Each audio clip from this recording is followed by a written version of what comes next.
Today's close-up lesson, which you'll see why in just a moment, is about, well, it's primarily for classical guitarists. If you play classical guitar and you decide to use nails, or you use your nails, I'm going to show you how I trim my nails. The thing about nails is they need to be shaped a certain way. It varies from individual to individual. I really try to get the most nail and fingertip on the string that I possibly can. And then I can deviate from there in different ways, which is a whole other lesson. But this is about how to cut your nails and what to use to do that.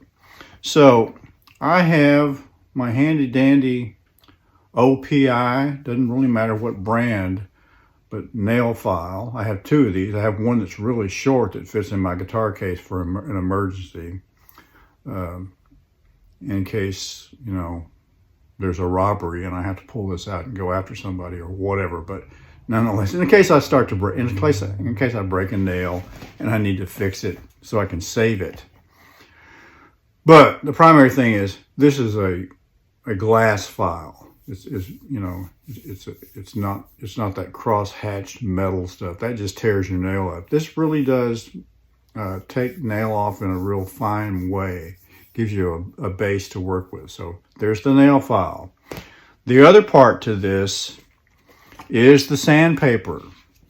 Now, a lot of players use 500 grit open coat paper, which the only place I've found that around here is at the Rosewood Guitar over in Seattle. So I've only ever found it in guitar shops. They tend to have the corner on that market, I guess. I don't know. But so I just go down to a local auto supply store and I get 2,000 grit. I get 2,000 grit paper, and it kind of comes like this. Oh, this is 2,500 actually. So it's a wet or dry. Excuse me. You'll only need. You don't need to wet it. So I'll take a piece like this.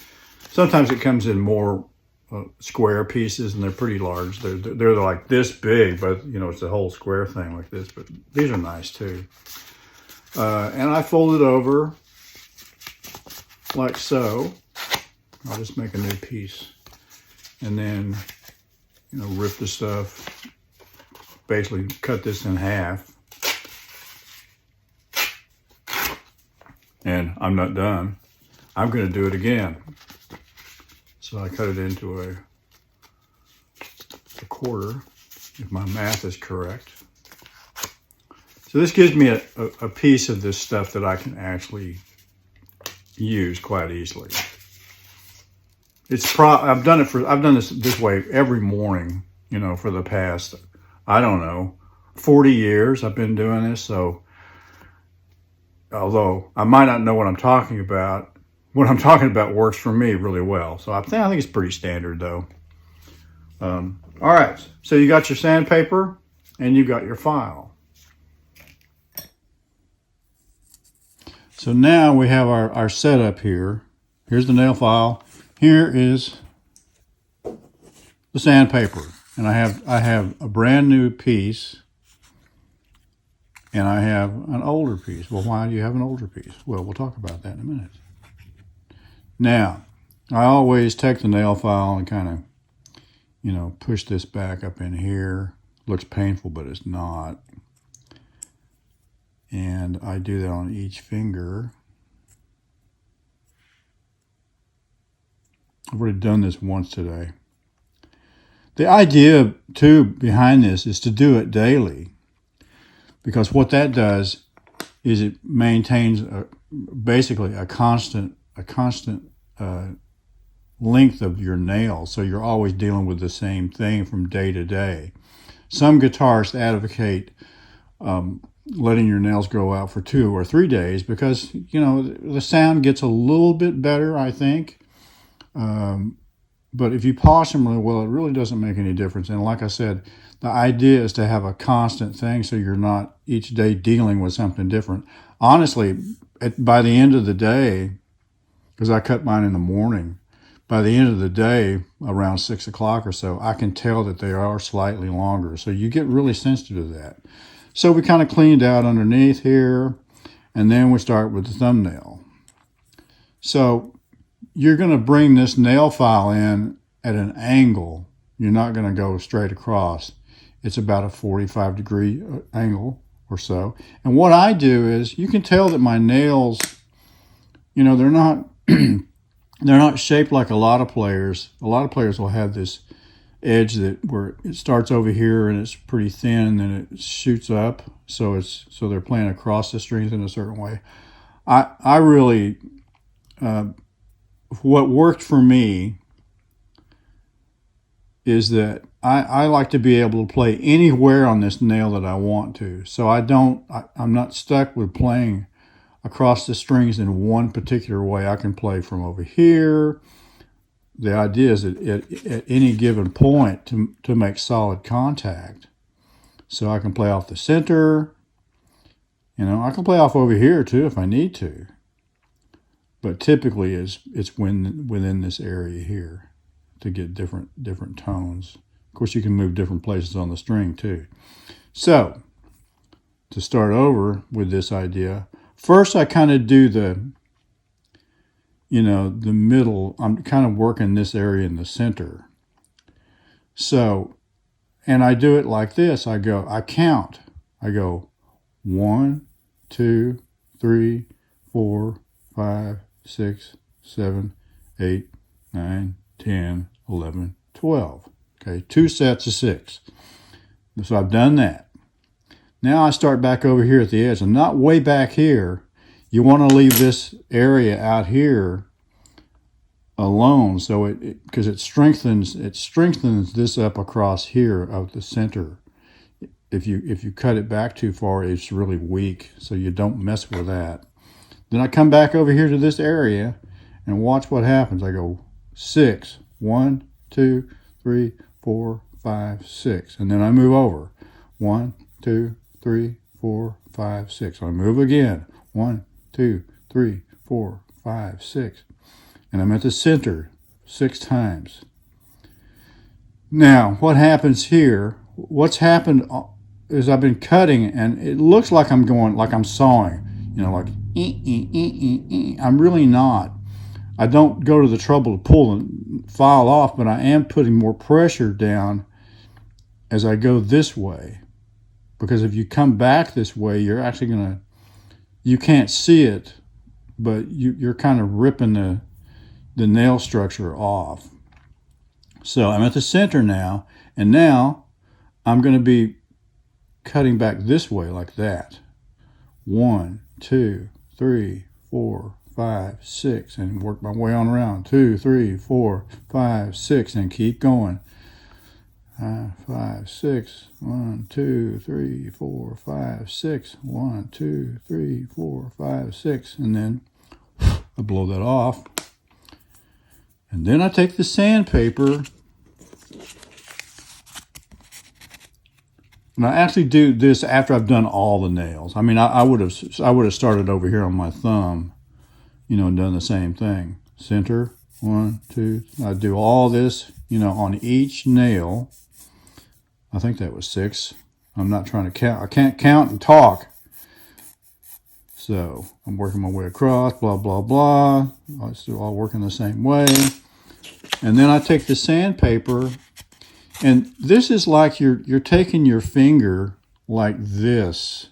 I'm taking this finger on my left hand, and I'm doing this back and forth. But I have a piece of sandpaper in between.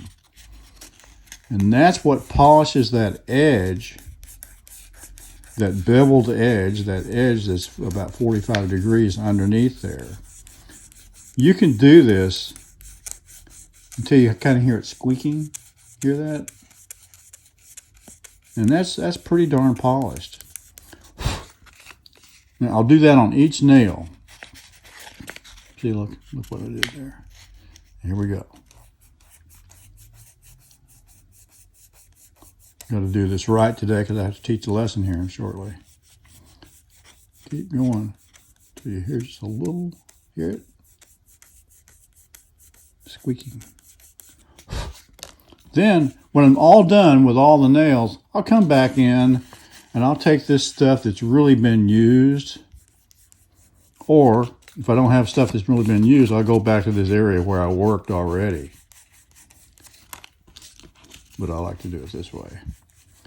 And I'll just polish that off on each nail, the same area, like so. And then I might, or I don't, not might, I do. I take it, and it's like I'm taking my thumb and going underneath like this, but I have a piece of sandpaper in the way.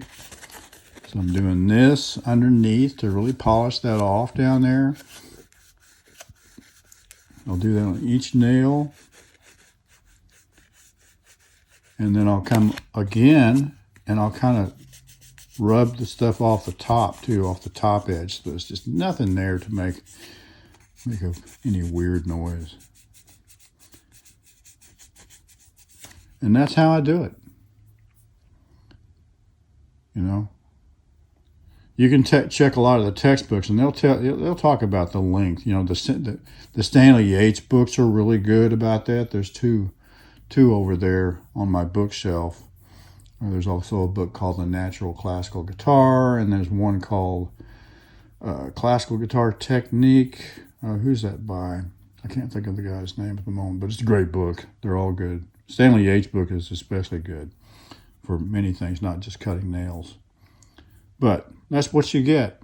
You know, this is the underneath, and that's, you know, and it works for me just great. Okay, so typical. I noticed earlier that when I was doing a little editing on the videos that you've seen already, that I had the camera turned, you know, this way, so you had about this much to see of me and what I was showing. But so I'm going to keep that because I'm basically too lazy to go back and do it. But I thought the content was pretty good. Anyway, what I was going to talk about at the end here is, you know, I had a teacher years ago that he's probably the best guy in my hometown.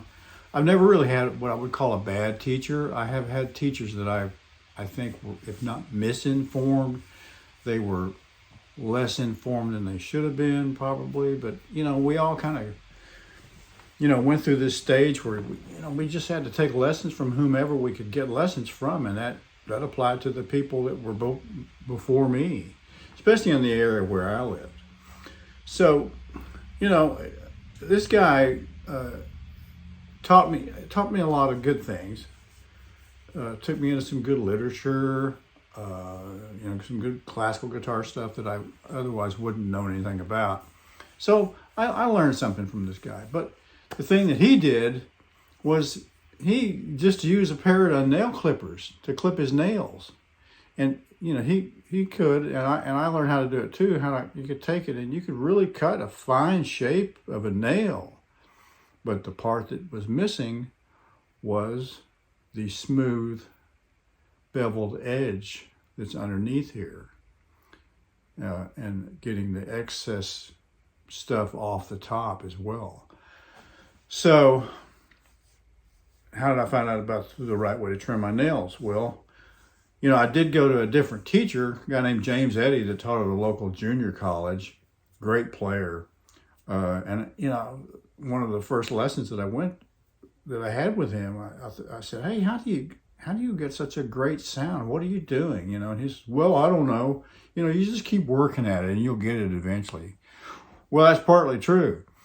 But until I connected with either the right information, possibly the right teacher, I think, you know, and you learned about this process that I showed you today and how important that is. Really important. You know, you want to be able to get, like on any instrument, you know, a good refined tone. And for guitarists, you know, it's going to take a good string also. It's going to take this other part of your instrument here that has to be fine-tuned. Your nails have got to be right, and you have to learn how to use them. You have to learn how to make contact with that string where you're really contacting with nail and flesh at the same time. And it's got to be really accurate, and that does take some time. It's going to take a lot of time. One of the best things you can do in regard to so many different things of guitar is to play your scales. You're not wasting your time. You're wasting your time if you just play them and don't think about it. You're not taking time to analyze the sound that you're getting, how you're playing the notes, if they're all the same volume, blah, blah, blah, on and on and on. You really have to work with those. And that's a lesson in itself. So, let's face it. If you can't play one note, one single note, and play it well, then what about the other ones? There's no way. You've got to master, scales is where you do your test material. That's where you're testing, you're learning to get a good tone. Can you afford, should you spend all your time on scales? No. You need to work on other things too, but that's, you get your tone there, and then you begin to apply it to your other pieces. So anyway, that's today's lesson. I hope you enjoyed it. I wish I'd seen something like this years ago. And there are some other good ones out there too, I'm sure.